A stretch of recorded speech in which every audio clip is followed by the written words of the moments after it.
all, welcome to the 60th episode of Audible Weed Walk. This is Nina. Today's episode is going to be a little different. It's not about greens, but wilds nevertheless. Wild things that is growing just around me and setting up a network of relations that ties me to everything, to nature. Listen on. Do you know what is Termitomyces? Well, not another new disease, no. Well, I found some not far away from my door as I walked outside. What is it? Well, that's the whole, content of the podcast. So you'll have to listen on, and I'm sure that you're guessing right now. Please do. As the word suggests, it has something to do with the termite. A difficult species, right? Despite being an ecologist, two sets of arthropods I have difficult relation with. One is cockroaches and the other termites. Must say, cockroaches I have more trouble with because they tend to come in more often inside the human habitation, and they fly. Termites fly also, but only seasonally. Though, of course, talking about cockroaches, there are forest cockroaches who kind of remain in the woods, though. I don't mind them. Termites are cousins of the cockroaches. They are more stealthy operators in some ways. One has to be alert, not to offer them cozy home indoors. Otherwise, they'll surprise you with not so pleasant surprise. But otherwise, they are mostly happy outside, making their own mounds. But if you think this podcast is about termites, you'll be quite not correct. It is about wild, weedy food. So, where's the link? Well, some of you, of course, know that in some tribal and rural cultures, right around us and around this season, when the termite starts flying, they harvest them, and they are eaten like snacks. The termites who are they are actually fried and eaten like snacks, and it's not too bad actually. The termites who take their wings eventually die, or become food for birds, herbs, insects, and why not some humans too. I once watched a huge scorpio chomping upon them. Of course, a lovely time for frogs and geckos. But no, I'm not talking about termite as food. Let's take a step back and give you a bit of context. October is usually the beginning of the northeastern monsoon, or we call it returning monsoon. This is the primary monsoon season for this part of India, which is Tamil Nadu. But this year, while the onset of the northeastern monsoon has been delayed until later in the month, we are receiving some last-minute flashes from the southwestern monsoon system. It has been wet. Tamil Nadu, unlike other places in India, do not have a distinct no-eating the green season because rain traditionally in this part has been intermittent. A few days of rain, then long dry spell, rain again between end of September to mid-December. One would say maybe it's climate change because that pattern has been quite disrupted the last several years. Not complaining though, but we are getting more rains, more cloudy days. Hence, in my practice, I would avoid eating greens until we get a good dry spell for about at least 2 weeks or so. But what to do? Habit now. I still love to take a walk outside after the rain, after the slush has subsided a little and the mosquito bites are still tolerable. I take a walk to see which weedy greens are flourishing, and there are many. Still not eating though. In one of my walks recently, I saw them again.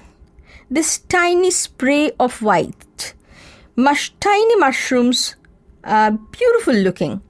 I know have seen them around, and over the years I have noticed them in the wet seasons, just like now. This time I stopped to take a closer look. Who knows, in the next day, the sun may actually take it away, and there'll be nothing to find at the same spot. I studied carefully, picked and looked at the gill patterns, and made notes so that I can take advice from experts instead of taking the next obvious step, which is taking the spore print. But of course, the next day, as the day progressed, it was sunny and I lost them all. But not before knowing the fascinating tales that link the mushroom to me, and me to the soil, and to the termite, and to the forest, and the whole cycle of well-being and renewal that nature does. More I researched, more I was fascinated by them. They turned out to be Termitomyces. This one in particular is Termitomyces Microcorpus. This ID was given to me by an expert, R. Govindaraj, and the research in Uganda and other African nations where it is widely consumed also has proven that it is high in antioxidant properties. Digging deeper, I found that there are 30 to 40 different species in the same genera, and turned out in the western part of the country, Western Ghats, which is typically more wet than us, it is quite common.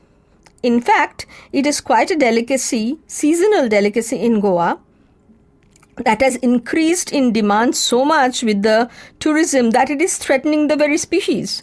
There are lots of papers, lots of write-ups about actually how to save this species now, and we didn't even know about it. I read an article sent to me by Jashid Hamid. There, Dr. Nandakumar Kamath from Goa University, who has studied mushroom for more than 30 years, was interviewed. I got glued to the article. Turned out that Termitomyces mushroom are totally linked to the termites. The termites eat them to obtain enzyme and nitrogen, and in turn, their mounds nurture these mushrooms. So no termite, no mushroom. It seems Western Ghats have 35 species, and about 15 of them are endemic, and out of which 12 are harvested and brought for sale. So there are quite a few of these mushrooms. In Goa, termite hills are called rowan. According to Dr. Kamath, each rowan or termite hill recycles up to 500 kgs of organic matter from the forest each year, and the mineral and the nutrient-rich soil is returned to the forest soil pool. Amazing, isn't it? So you must be wondering, oh, please do not get into termites. So, let's talk about the mushroom. But how? They are so interlinked. Dr. Kamath did a research and quantifies that Western Ghats has about 810 termite species per hectare. In mixed forest, like Western Ghats, where there is a lot of tree diversity, creating a mixed litter on the ground for the termites to decompose, it's quite a lovely habitat for them. So imagine 810 termite mounds per hectare, and each mound decomposing about 500 kgs of soil per year. So it's like a machine going on without us even knowing or spending a penny on them.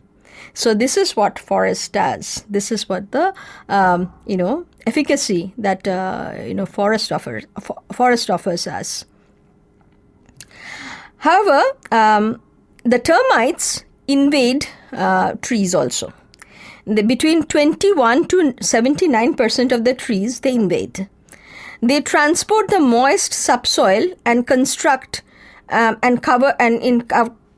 covered tunnels, and slowly they cluster around the tree trunk. You must have seen this a lot around Audible. You cannot miss it. There are tree trunks with, which is completely taken over by this termite clustering. If you really tap the plasters, you will find active running around termites underneath.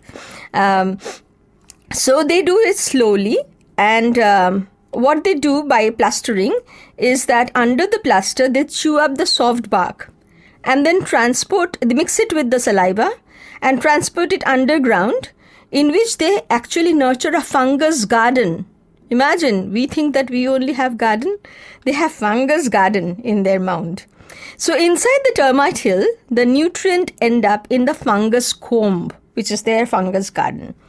Each comb, this fungus grows. So our Termitomyces fungus actually grows in that cone and decomposes the nutrient-rich plant material that the termites sense. So it's a complete symbiosis. See? So they decompose about 167 to 341 kilogram. I mean, why 41? Why not 40 and 42? I have no idea. But this is the number I got. So it decomposes about 167 to 341 kilogram of organic matters annually. Can you believe that? This Termitomyces, tiny little white mushrooms that we almost ignore? This complicated and complex system apparently developed over 130 million year old. Though through that time, the mushrooms have been solid waste managers in the forests and grasslands. At some point, they have forged a close alliance and a relation of symbiosis with the termites, and in that way with us too. Except that it is not so obvious for us, and so we think termites as pests only. But hang on there. Before you get ready to grab the bowl full of this wild mushroom the next time you see them, do it with caution.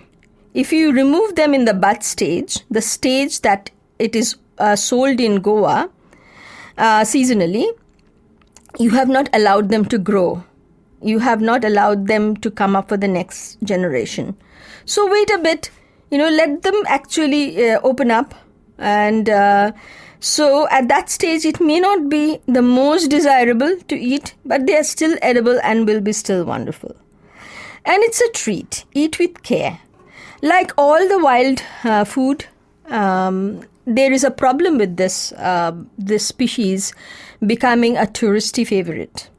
People who have no knowledge about this mushroom, who have no idea how to harvest them and how much to harvest, actually becomes the consumers. So there are actually eateries which specializes in this mushroom food, and the suppliers are, of course, people who are finance strapped. So they may actually have a lot of knowledge about mushroom. They have access to it. But one of the argument is given that, they would definitely know, the tribal people will know, and so they will never harvest more. That's not true. Why put the responsibility on somebody else when each of us can take the responsibility and say that maybe if I want to taste the mushroom, I would only do so once and not every time, because this can get quite expensive. I saw a record that in the peak season, a kilo of mushroom can be anything between 1,500 to 15,000 rupees. So that's quite a bit.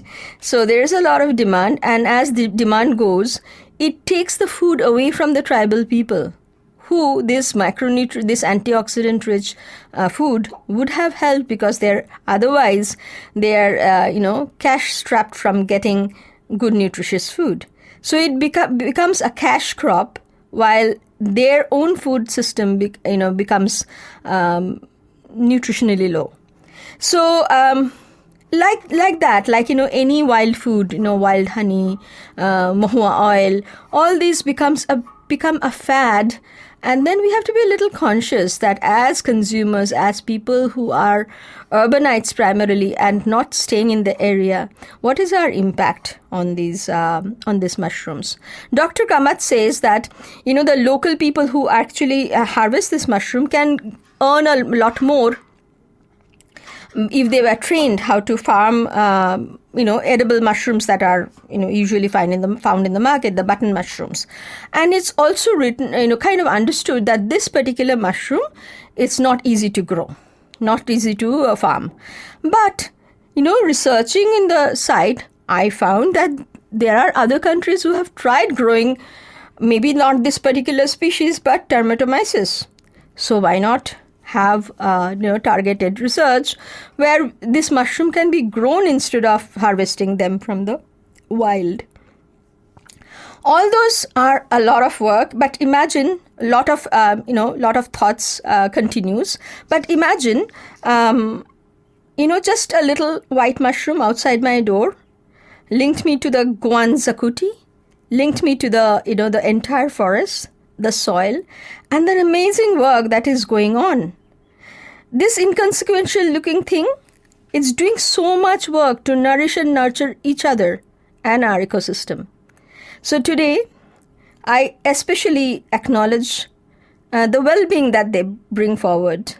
And today is the day, as in my last podcast I was telling, that each day of invoking Shakti or the goddess Durga was to actually self-purify and self-nourish. And so on the last day, which is Dashera today, today is the day for feeling the well-being and also sharing the well-being with everybody. With that promise, we see that our little mushrooms and little termites are already doing. It's up to us to acknowledge and embrace that. With that thought, happy Vijayadashami. Stay well, stay safe, and I'll see you next time.